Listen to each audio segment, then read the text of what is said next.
New Thought Media Network. We are a global broadcast network of positive music, media, and entertainment, inspiring humanity's evolution along the journey of enlightenment and creating a world of love, peace, empowerment, and prosperity for all. New Thought Media Network. Positively inspiring. We invite you to join our prayer broadcast every day at 8:15 a.m. and 8:15 p.m. Mountain Time. Send us your prayer requests or schedule a private prayer session by emailing prayer@ntmedia.org. And now, it's time to pray together. Hello, folks. Welcome to morning prayer for Monday, March 10th, 2025. My name is Muro. My pronouns are he and him. I'm a prayer practitioner here on the New Thought Media Network, and I am honored and delighted, as always, to be able to spend time with you in prayer. Such a wonderful way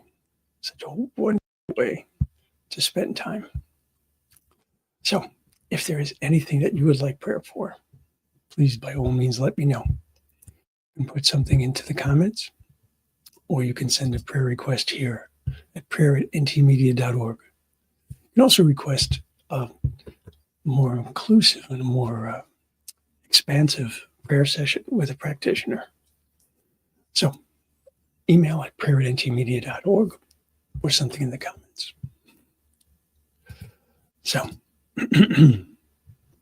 this morning, I wanted to share this inspiration that I have.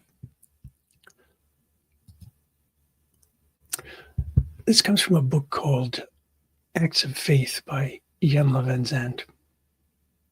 Wonderful book. She starts it off with a quote from Alexandre Dumas. One's work may be finished someday, but one's education, never.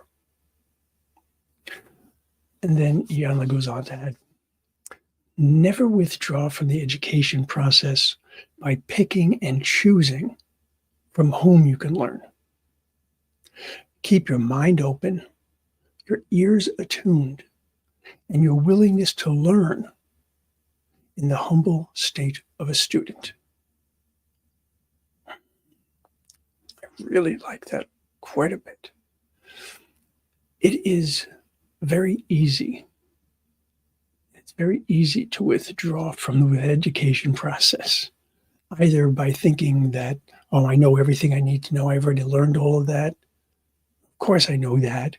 Or I only listen to this news station, or I only follow what this person says, or I never believe anything that person says. Those are all ways in which we shut down our ability to learn. Keeping your mind open, your ears attuned, and your willingness to learn in the humble state of a student, sometimes referred to as beginner's mind. Yes. We welcome growth. We welcome learning. And so knowing that this is part of who we are, because we are always looking for our greatest good, always working towards that, always working with the idea that our strength comes from our truth. Our truth is something we need to be aware of, and we need to know and understand. So I'm going to take this into prayer from that place of knowing. I'll invite you to close your eyes or soften your gaze. Whichever is comfortable and safe for you to do. Just allow yourself to be fully present.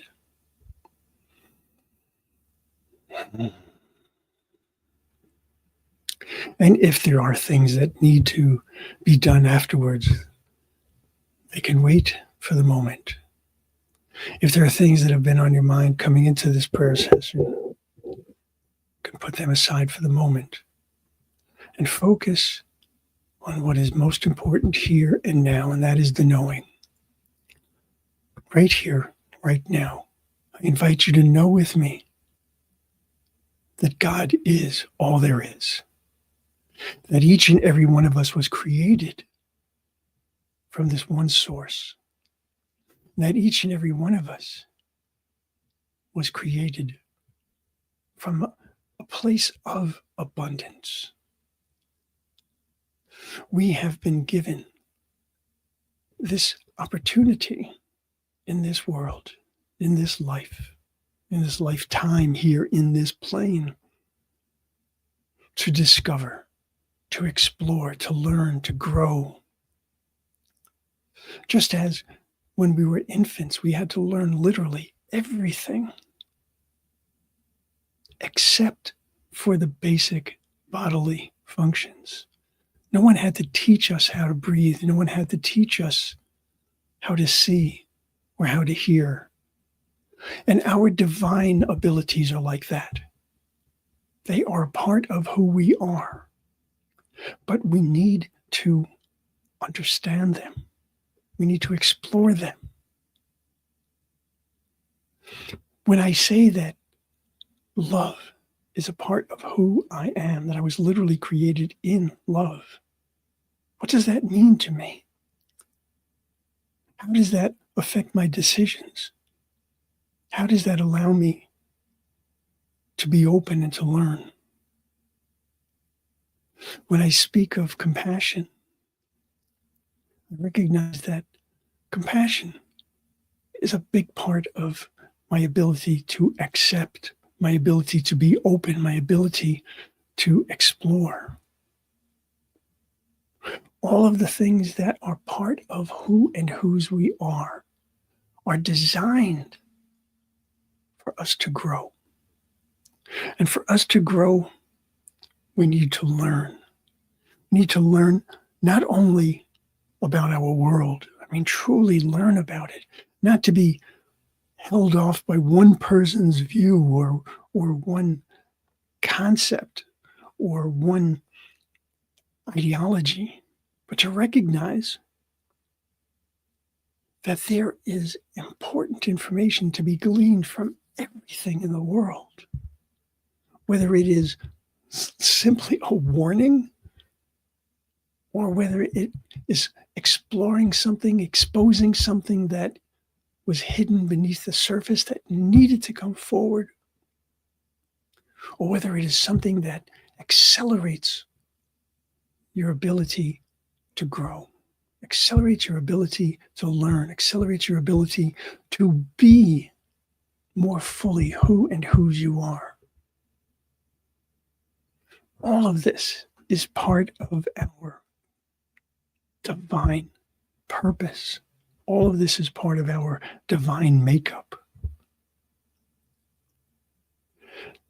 The more that I can hold an open mind, the more that I can keep my ears attuned to truth.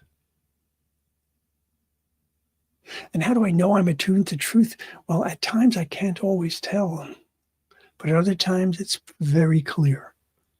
When I hear hatred, when I hear exclusion, I know that I am not hearing truth.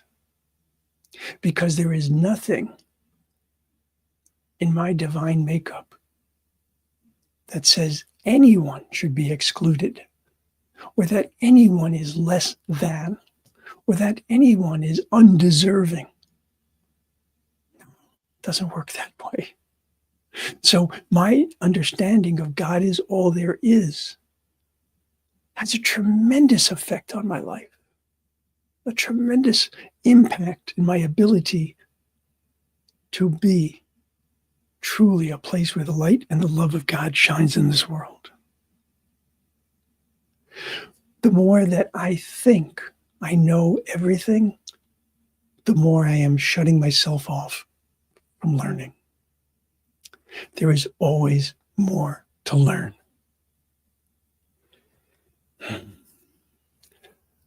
In order for me to learn from circumstances and situations, I need the wisdom of the one so that I can perceive what is truly there, not simply what I see on the surface.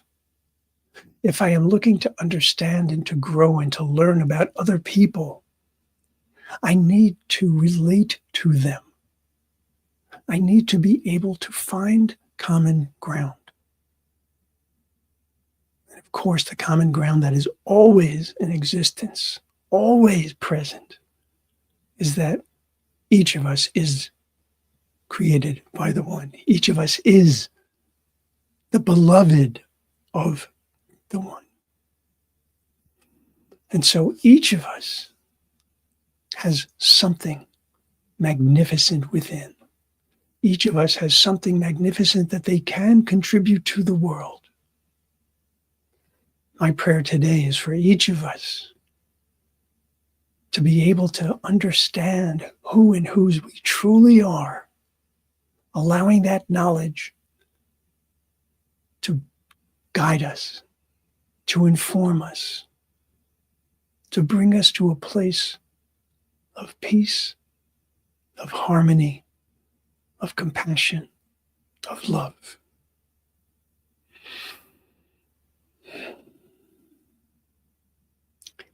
I am going to release this word to the law. I release it to the law which always says yes. And in that release to the One, I can let go. I can say thank you. I can say I am grateful. I can say I am joyful. And I say, and so it is.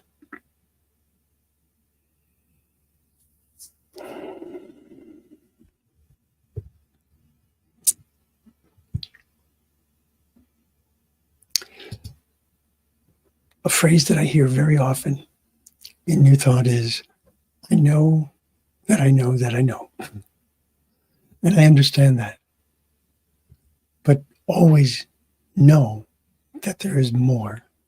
There is more to learn, more to explore, more to uncover, more to discover. So, speaking of more, today on New Thought Media Network, a few things I want to point out. Immediately following this prayer, of course, is Morning Sip with Fred Melissa. 10 a.m. Mountain Time, The Growing Edge Live with Dr. Ellie Benjamin. Her guest is Catherine Dixon. 11 a.m. Mountain Time, Practical Prayer Broadcast. And 1 p.m. Mountain Time, Your Doula for Grief with Practitioner Bunny Gonzalez. So, do what you can today to be able to grow, to learn, to know who and whose you are, and to allow that wonderful knowledge to shine in the world, because you are loved and you are loved. I'll see you soon. Namaste. On behalf of everyone at New Thought Media Network, thank you for being a member of our virtual family. Your financial contributions help share the New Thought message with people from around the world. Please visit and contribute at www.ntmedia.org/donate. New Thought Media Network. Come be you. And please like, share, and subscribe. Until next time, peace and blessings. On behalf of the New Thought Media Network, thank you for being with us for this special prayer broadcast. We look forward to being with you again soon, 8:15 a.m. or 8:15 p.m. Mountain Time. Until then.